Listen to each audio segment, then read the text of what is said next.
देखो यहां पर क्या है, जो स्वर है आपके, स्वर कहां से कहां तक है, अ से लेकर ओ तक, औ तक, औ तक आपके स्वर है। और स्वरों की संख्या क्या है, 11 है।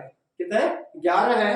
और 11 अगर स्वर है तो 11 स्वर है तो 11 स्वरों को ही आप किसमें पढ़ोगे, स्वर संधि में पढ़ोगे। समझ गए। उसके बाद आता है आपका व्यंजन। व्यंजन आपके क से लेकर कहां तक है, मूल रूप से क से लेकर कहां तक है, मूल रूप से ह तक। तो क से लेकर ह तक जो पढ़ोगे आप, ये व्यंजन संधि के अंदर पढ़ोगे।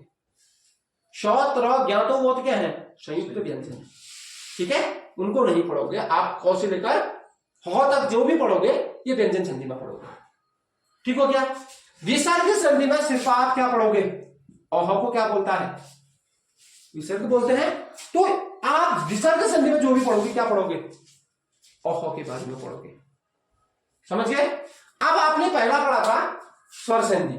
अब स्वर संधि में क्या होगा, क्या व्यंजन आएगा, व्यंजन अगर आ गया तो तब बताओ। एक चीज आप मैं लिख रहा हूं आपके लिए यहां पे, इसका उदाहरण बताना।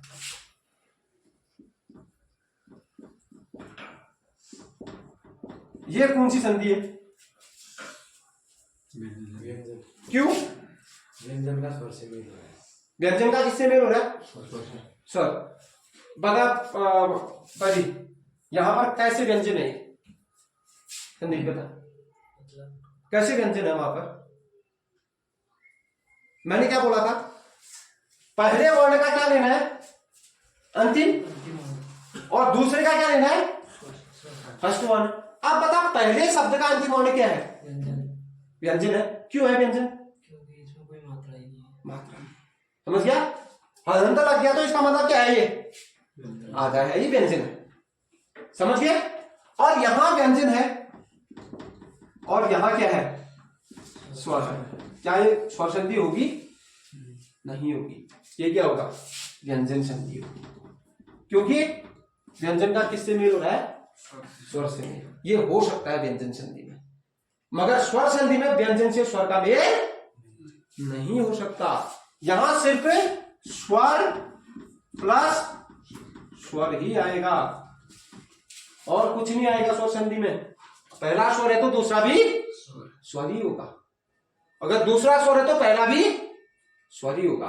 तभी वहां पर कौन सी संधि होगी, स्वर संधि होगी। ध्यान से नियम को देखो, जो संधियों के नियम होते हैं ये मैथ्स के नियम समझो इनको आप। आपको आगे बहुत सरल, इसके बराबर सरल कुछ है ही नहीं व्याकरण में, और नहीं आया इसके बराबर टफ भी कुछ व्याकरण में नहीं है। कहां से क्या जो बन गया। और संधियों में क्या होता है, दोनों शब्दों का क्या होगा, अर्थ होगा। मतलब या तो प्रत्यय लगा होगा या तो उपसर्ग लगा होगा, या दो शब्द आए तो दोनों का क्या होगा, अर्थ होगा। जैसे एक शब्द लिख दे रहा हूं यहां पर, विद्या दान आलय। बता हिंदी इसमें कौन सी संधि है, स्वर संधि। क्यों, क्योंकि ज्यो में किसकी मात्रा है, आ। यहां भी क्या है, आ। दोनों मिले तो क्या बन गए, आ। यहां भी स्वर है, यहां भी स्वर है। समझ गए। स्वर से स्वर का मेल हो रहा है तब क्या बन रहा है, स्वर संधि। आप देखो जब ये चीज होती है संधि में, तो पहले शब्द का भी अर्थ आएगा और दूसरे शब्द का भी। देखो विद्या का मतलब शिक्षा, आलय का मतलब घर, दोनों का अर्थ होना चाहिए। ये नहीं होना चाहिए कि अर्थ ना हो। जैसे आपने लिखा अभिमान, क्या बनेगा, अभिधन मान बनेगा। कौन सी संधि होगी, व्यंजन, अभिधन कौन सी संधि है, व्यंजन संधि है। क्योंकि पहले स्वर है और बीच में क्या है, व्यंजन। कौन सी संधि आएगी, व्यंजन संधि। ठीक है। और ये देखो मान का मतलब क्या था, सम्मान। अभि का मतलब, देखो अभि क्या है आपका, उपसर्ग है। ये भी हो सकता है, उपसर्ग भी आ सकता है, जरूरी नहीं कि ये नहीं हो कि ऐसा शब्द लिखो जिसका ना उपसर्ग है ना ही उसका कोई ऐसा नहीं हो सकता। समझ गए? बता कुछ पूछना चाह रहा बता।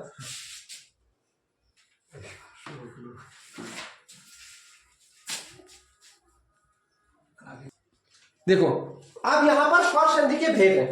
अब स्वर संधि के जो भेद होते हैं वो मुख्य रूप से कितने भेद होते हैं? इसके 5 होते हैं। मुख्य इसके भेद ही कितने होते हैं? 5 होते हैं। देखो पहला आता है दीर्घ संधि।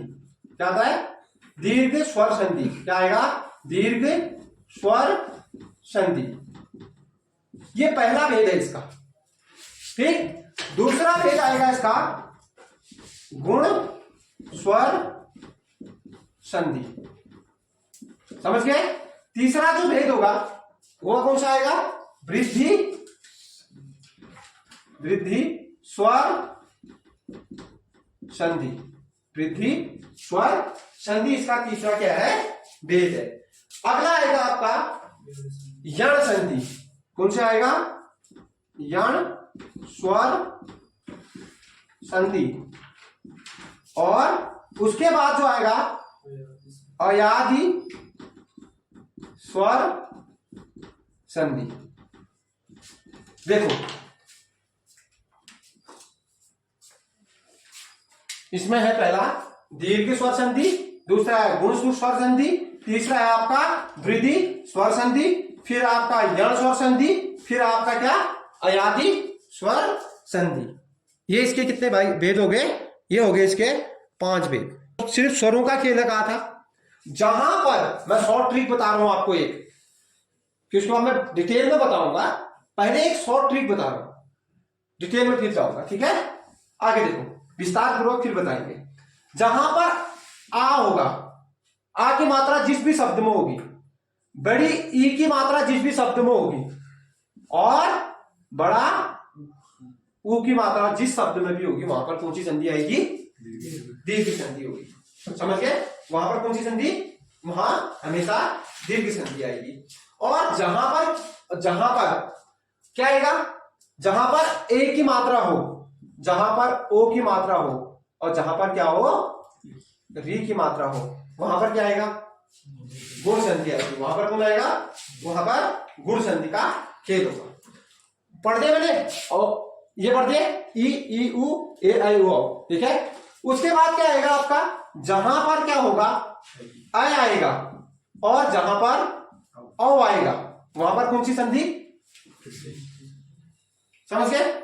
और जिस भी शब्द में, देखो अब तीसरा नियम बताता हूं, ये वाला। इसमें थोड़ा सा, जहां पर प्लस से पहले ई की मात्रा हो, ई या प्लस से पहले ई या ई की मात्रा हो, प्लस से पहले ऊ या ऊ की मात्रा हो, प्लस से पहले क्या हो? री की मात्रा हो, वहां पर क्या आएगा? यण संधि होगी। वहां पर कौन सी संधि आएगी? यण संधि आएगी, जहां पर ये चीज होगी। और जहां पर क्या होगा? ए के बाद कोई अन्य स्वर आए, जहां पर अयादि, ये तो इसका नियम हो गया। और जहां पर क्या होगा? य व र आएगा, वहां पर क्या आएगा? आया नहीं, सॉरी, जहां पर, ये तो यहां पर हो गया ना, यहां पर भी लिख देता हूं। यहां य व और र जहां पर होगा, ये बन जाएगा, क्या बनेगा? नहीं, इसके बाद कोई असमान स्वर हो तो य बन जाएगा। यहां पर भी असमान स्वर हो तो क्या बन जाएगा? वो बन जाएगा। यहां पर भी कोई असमान स्वर हो, क्या बन जाएगा? रो बन जाएगा। ठीक है? ये आपका दूसरा नियम है। और बनेगा, सॉरी, इसमें क्या बनेगा? हाँ, ये रो बनेगा। ठीक है? रो बनेगा। उसके बाद अगला क्या है? यण संधि में यहां पर, जहां पर आई बनेगा, औ बनेगा, सॉरी आय बनेगा, अभी आपको समझ में आ जाएगा, मैं खाली ट्रिक बता रहा हूं। औ बनेगा या आओ बनेगा। कैसे बनेगा? देखो, जब क्या होगा? प्लस से पहले आपका अयादि संधि में प्लस से पहले किसकी मात्रा आएगी? ओ की मात्रा होगी। अभी मैं नियम में लिखाऊंगा, पहले ये लिख लो।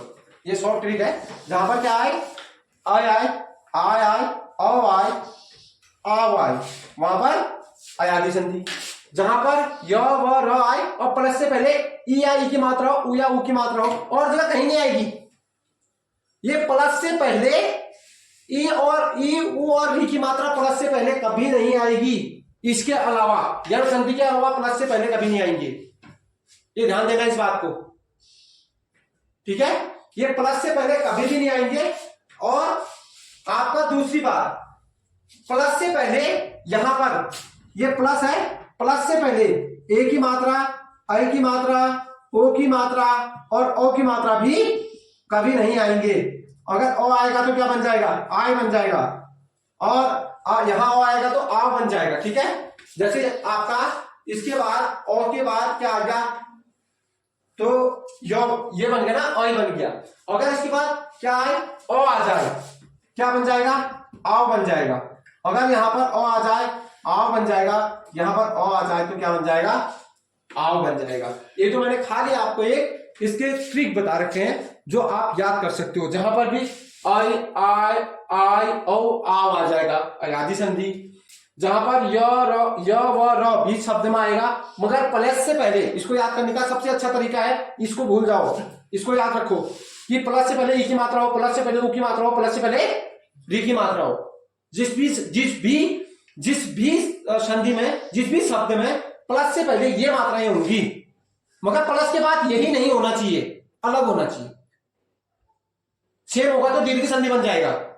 मगर देखो, यहां ई है तो यहां ओ है, यहां उ है तो यहां ओ है, यहां री है तो यहां ओ है, तो ये अलग होना चाहिए, इधर अलग होना चाहिए, सेम नहीं होना चाहिए। अगर यहां ई है तो यहां कुछ भी हो, फिर अन्य स्वर होना चाहिए, समझ गए। और वृद्धि संधि में किसकी मात्रा होगी, जिस भी शब्द में अय और औ की मात्रा होगी। गुण संधि में ए की मात्रा, ओ की मात्रा और बी की मात्रा जिसमें भी होगी, ठीक। और दीर्घ संधि में आ ई उ जिसमें भी आया होगा। जब मैं इसको एक एक करके पढ़ाऊंगा, एक एक करके जब पढ़ाऊंगा तो आपको समझ में आ जाएगा। तब ये खाली मैंने एक चार्ट टाइप का आपके लिए तैयार कर दिया है, ठीक है। इसी में आप लिखो, इसमें दीर्घ संधि पहला हेडिंग डालो, फर्स्ट हेडिंग डालो दीर्घ संधि।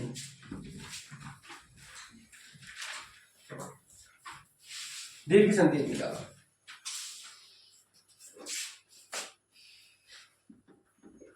दीर्घ का मतलब क्या होता है, दीर्घ का मतलब बड़ा, क्या होता है, दीर्घ का मतलब बड़ा। बताओ दीर्घ स्वर कौन कौन से होते हैं, दीर्घ स्वर बताओ कौन कौन से, आ ई और बड़ा उ, इन्हीं का खेल है। फिर इसमें दीर्घ संधि में किसका खेल होगा, इन्हीं का खेल होगा, समझ गए।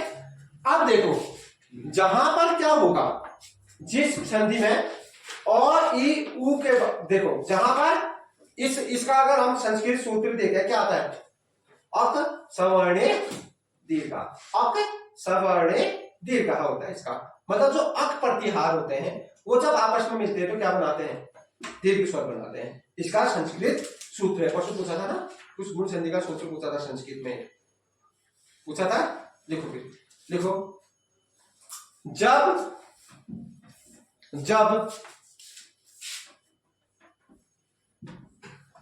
ह्रस्व, जब ह्रस्व और दीर्घ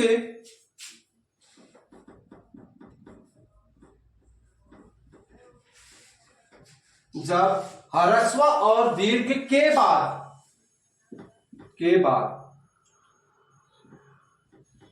फिर से, मैं अपनी परिभाषा लिखा रहा हूं, फिर से वही छोड़ो, जब ह्रस्व और दीर्घ के बाद फिर से ह्रस्व या दीर्घ आए तो वहां क्या होता है, दीर्घ संधि होती है, दीर्घ संधि होती है। होती है।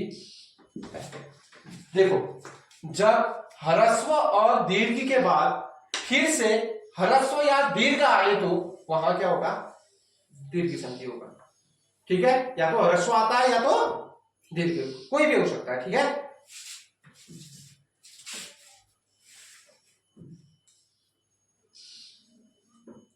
अब लिखो एक अलग एक उदाहरण, तो आपका ये हो गया। ठीक है, एक और लिख लो, आपको इससे भी क्या पता समझ में आ जाए और आसानी से आ जाए। देखो देखो, जब एक ही जाति के शब्द, जब एक ही जाति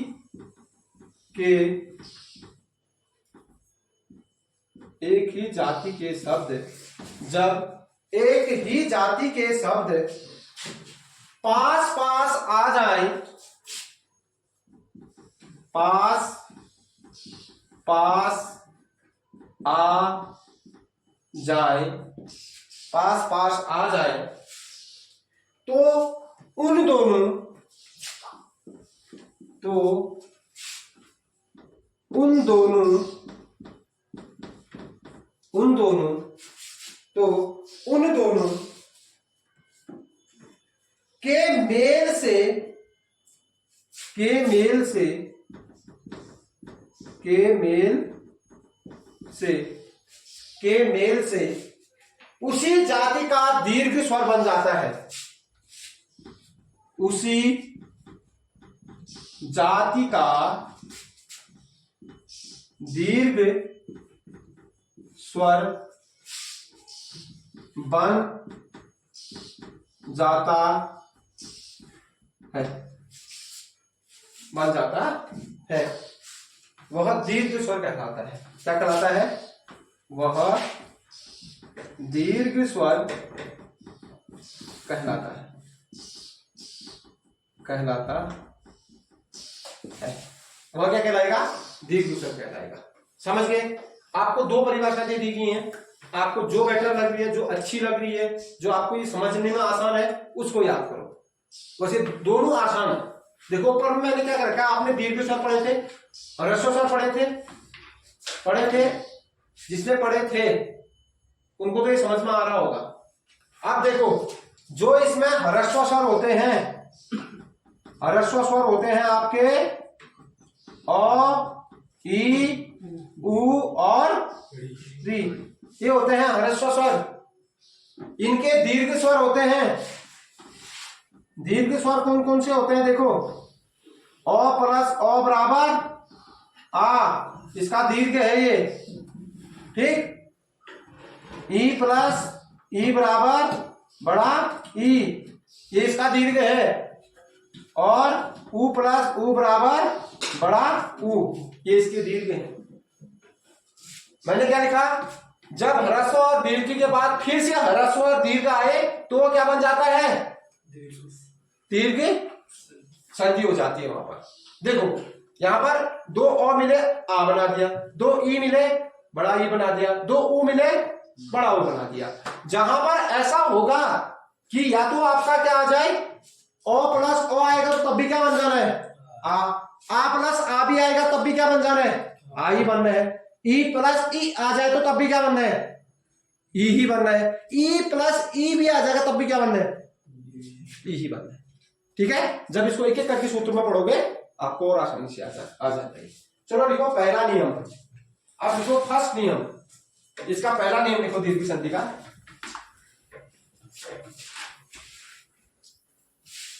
पहला नियम लिखो इसका, दीर्घ संधि का पहला नियम। हम सीधे भी कर सकते हैं मगर मैं नियम के आधार पे करा रहा हूं। ठीक है, मैं सीधे भी करवा सकता था इसको, मगर मैं नियम के आधार पे करा रहा हूं तो मैं समझ में बहुत आसानी से आ जाएगा। ठीक है, अब देखो यहां पर क्या होगा? फर्स्ट नियम होगा अ प्लस अ बराबर क्या होगा? आ होगा। ठीक, आ प्लस आ बराबर क्या होगा? आ ही होगा। और अ प्लस आ भी आएगा तब भी क्या आएगा? आ ही आएगा। अगर आ प्लस ओ भी आएगा तो तब भी क्या आएगा, आ ही आएगा। ये लिख लो आप नियम, ये नियम लिख लो, नियम डालो। भर तो समझ में आया है? कुछ भी आए बनना क्या है, क्योंकि एक ही जाति के है ना, ये अलग जाति के हैं। अगर मान लो अलग जाति का आ जाता ओ के बाद ये आ जाता तो तब बनता नहीं बनता। जब ये एक ही जाति के हैं तब बन रहा है। ये क्या है, ओ और आ एक ही जाति के हैं। क्यों है, क्योंकि ओ प्लस ओ से ही क्या बनता है, आ बनता है। एक ही जाति के हैं, ये समान जाति के हैं। ये समान जाति के वर्ण मिलेंगे, स्वर मिलेंगे तब ही बनेगा वो, उनका बड़ा बनेगा। ये छोटा भाई है, ये भी छोटा भाई है, तो क्या बनाया इसने, बड़ा। छोटा बड़ा भी मिलेगा तो बन जाएगा। बड़े बड़े भाई भी है तो क्या बनेगा, बड़ा ही बनेगा। छोटे बड़े भी मिलेंगे, छोटे बड़े भी मिलेंगे, कुछ भी मिले, एक ही जाति के होने चाहिए बस, अलग अलग जाति के नहीं होने चाहिए। समझ गए? चलो एक पहला उदाहरण लिखो भी इसमें आप संधि विच्छेद। इसमें पहला लिखो परमार्थ, फर्स्ट उदाहरण, इसका संधि विच्छेद करो। पहला नियम लग रहा है इसमें,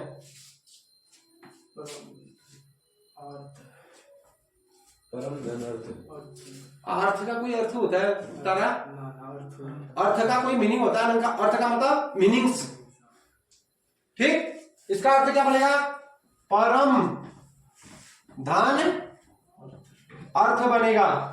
बना, देखो अब यहां पर क्या है, किसकी मात्रा है, मो में ओ है, मो में, और यहां पर क्या है, ओ है।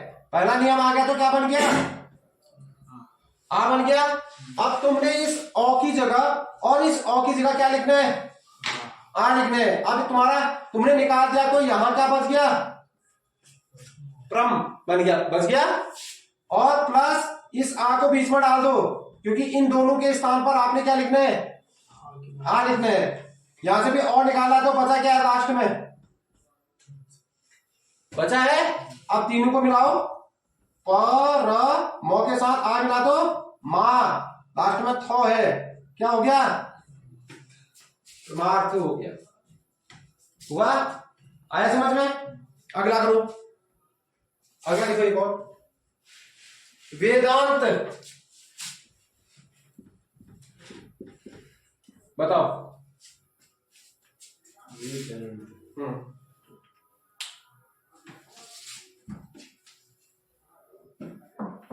मनीष बता, ये बिंद की मात्रा किसकी है, बिंद क्या है, अंक की मात्रा है या 9 है, 9 है। ठीक है, ये ध्यान देना, आप ये मत सोचना कि 9 है। इसका क्या बनेगा, वेद धन अंत बनेगा। अंत को तुम ऐसा भी लिख सकते हो, वेद धन, ऐसा भी लिख सकते हो, आप लिख सकते हो, क्योंकि 9 को एक सी जाति का है तो मैंने उसको अनुनासिक बना दिया। ठीक है, अब यहां पर किसकी मात्रा है, 2 में बताओ, ओ है, यहां क्या है, ओ है। हमने पहले का लास्ट देखना है और दूसरे का पहला देखना है। इन दोनों को मिलाओ तो क्या बनेगा, आ। बचा क्या तुम्हारा पास, वेद, वेद बचा है, क्या बचा है, वेद, क्या हो गए, वेद। फिर प्लस इसके साथ क्या जोड़ देना है, आ, और यहां क्या बचा है, आधा 9 और तो मिलाओ तीनों को। देखो इसको मिलाया, वे किया, 2 आधा था, इसके साथ आ लग गया तो आ की मात्रा आ गया। ये ऐसा भी लिख सकते हो इसको, और वेदांत भी लिख सकते हो इसको, दोनों लिख सकते हो, दोनों सही है। ठीक है, आगे समझ में? अब तुम बनाओ फिर, चलो ठीक है। भावार्थ, जब तक अपना खुद प्रैक्टिस नहीं करोगे नहीं आएगा।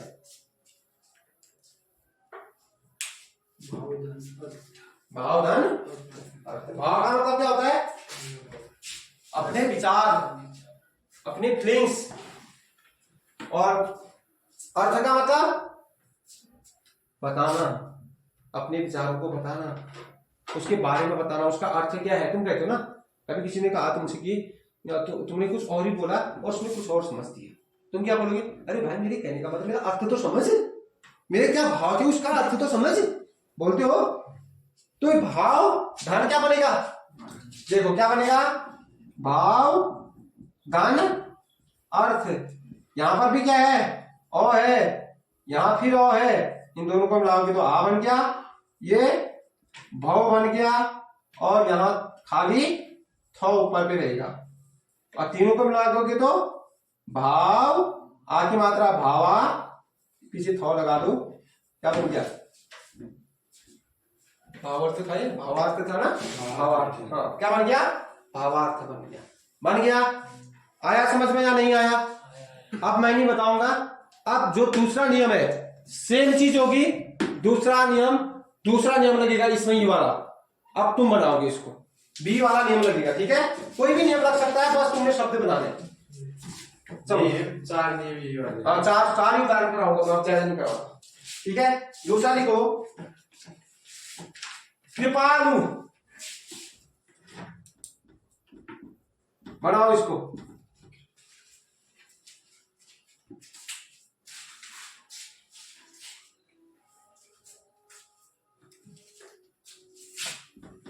कृपालु बनाओ, क्या बनेगा? कृपाधन आलू, कृपाधन आलू। आलू क्या है तो मैंने इसमें, आलू क्या है? प्रत्यय, समझ गए? ये कृपा है और धन आलू लगा है, आलू क्या है इसमें? प्रत्यय है। यहां पर भी आ है, पौ में किसकी मात्रा है बताओ? आ है ना, यहां भी क्या है? आ है, आ और आ मिला तो क्या बनाएगा? आ ही बनाएगा, कोई और तो बनाएगा नहीं। तो यहां पर बड़ा कृप, यहां का क्या बचा? आ निकाल के तो सिर्फ कृप बचा, और प्लस लू, यहां आ मिला दो, ये आ जो निकाल रखा है, और बाद में लास्ट में मिलता है लू, इनको मिलाओ, कृपा बन गया शब्द। अगला एक लिखो, देखो वार्तालाप,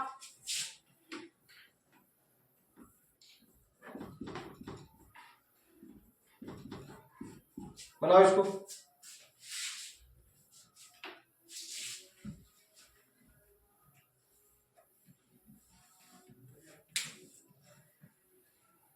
क्या बनेगा?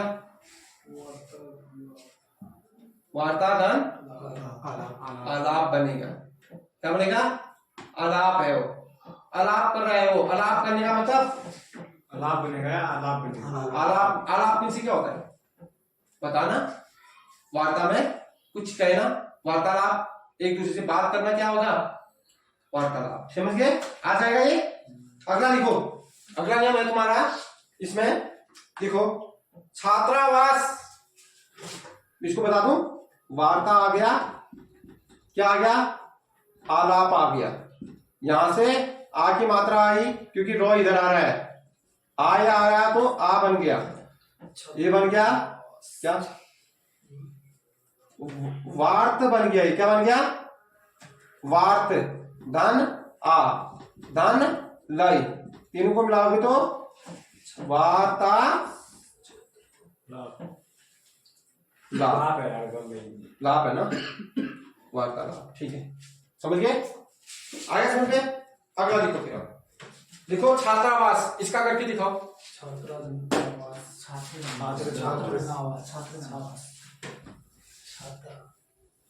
धनावास। हाँ क्या बनेगा?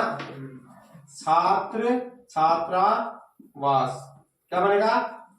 छात्र धन आवास, मतलब छात्राओं के रहने के लिए, छात्रों के रहने वाला। ये देखो त्रो में कौन सा है? त्रो बोलो तो और आ रहा है ना लास्ट में, यहाँ आ है, दोनों मिले तो क्या बन गए? आ, यहां बन गया छात्र, अलंत लग गया, आवास, ये है, ठीक है?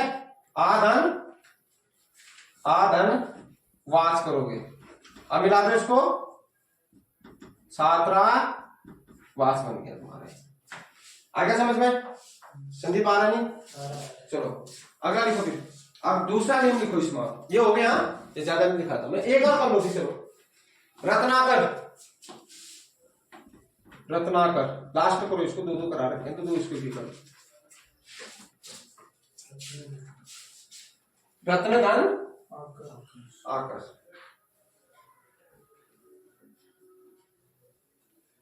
क्या लगा? रत्नाकर, ठीक है, आ जाएगा ना, इसको बताने की भी जरूरत नहीं है, रत्नदान आकर बन जाएगा। अब दूसरा नियम लिखो, अब ई का नियम लिखो। यहां तुमने पहला नियम किसका लिखा था? ओ या आ का नियम लिखा था। किसका लिखा था?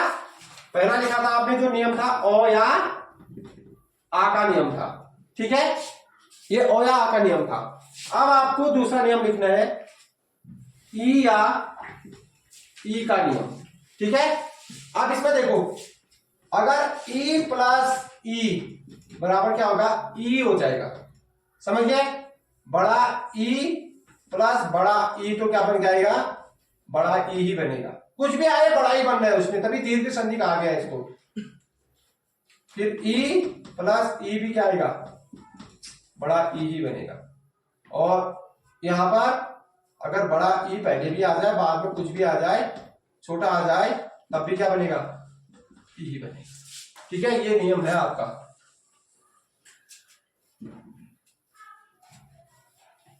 जहां पर समझ में नहीं आएगा पूछना, हाँ। मैं इसको लास्ट करते हैं, भी बहुत हो गया, कल कराएंगे यहाँ से, ठीक है। चलो एक उदाहरण तुम करो, अब मैं कुछ नहीं बताऊंगा इसमें, ठीक है। पहला मैंने समझा दिया, अब सेम वही चीजें हैं आगे को। देखो, कविंद्र, कविंद्र बताओ, कविदान पर तो आ रहा नहीं, बढ़िया बढ़िया है बढ़िया है। मतलब जहां पर भी एक ही मात्रा आ रही, देख ले, जो मैंने नियम में बताया था ना आपको, ठीक आगे मात्रा आ रही थी, यहां पर एक ही मात्रा आ रही है। अब हर जगह नहीं लागू हो सकता है ना, ये खाली ट्रिक है, ये हर जगह लागू नहीं होगी कि बड़ी की मात्रा आ रही है तो दीर्घ संधि होगी, ठीक है। तभी इस नियम को, खाली एक ट्रिक है, वो ट्रिक सही भी हो सकती है, गलत भी हो सकती है, बस आपको नियम पहले ध्यान रखना है। अब इसका देखो क्या बनेगा? कवि धन इंद्र, इंद्र ऐसे लिखते हो ना। अब यहां पर ई की मात्रा है, देखो वो में किसकी मात्रा है? ई, प्लस के बाद क्या है? ई, दोनों मिले तो क्या बन गए? बड़ा ई। अब क्या बच गया आपके पास? कव्य बच गया। क्या बच गया? कव्य धन नद्र बच गया, ठीक हो गया। अब इन दोनों के बीच में आपने ई लिखना है, कव्य धन ई धन नद्र। अब क है, अगर व्यंजन के पीछे स्वर आता है तो उसकी मात्रा लगती है ना, तो आधा व्यंजन अगर होता है उसके बाद स्वर होता है तो उसकी मात्रा लगेगी, लग गई इंद्र, बन गया क्या तुम्हारा? कविंद्र, ठीक है। चलो दूसरा उदाहरण लिखो, इसको घर से करके लाना। देखो, मुनींद्र, मुनींद्र ये आपके लिए घर से करना है। दूसरा देखो, रविंद्र, बिंदु भी रख सकते हो, वो भी कर सकते हो, हाँ, जो आपको, अगर आपको जो अच्छा लगे। अभीष्ट,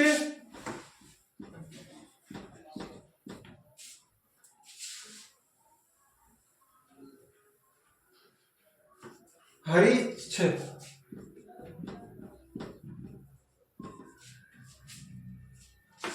हरीच्छा, समझ गए? ये चार आप कैसे करने का, जहां पर समझ में नहीं आ रहा पूछ सकते हैं, ठीक है। यहां से कल कराएंगे, ठीक है। यहां से जो ज्यादा के नियम होंगे वो कल हो जाएंगे।